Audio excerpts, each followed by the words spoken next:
যুদ্ধের পর প্রথমবারের মতো জনসমক্ষে খামেনি। ইসরায়েলের সাথে সাম্প্রতিক 12 দিনের যুদ্ধ শুরু হওয়ার পর প্রথম প্রকাশ্যে তেহরানে একটি ধর্মীয় অনুষ্ঠানে উপস্থিত হয়েছেন দেশটির সর্বোচ্চ নেতা আয়াতুল্লাহ আল খামেনি। শনিবার ইরানের রাষ্ট্রীয় গণমাধ্যমে একথা জানিয়েছে।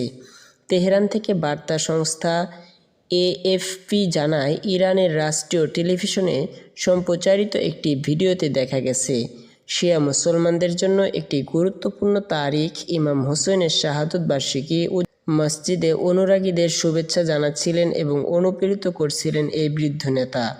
কালো পোশাক পরা ৮৬ বছর বয়সী খামেনিকে মঞ্চে দেখা যায়।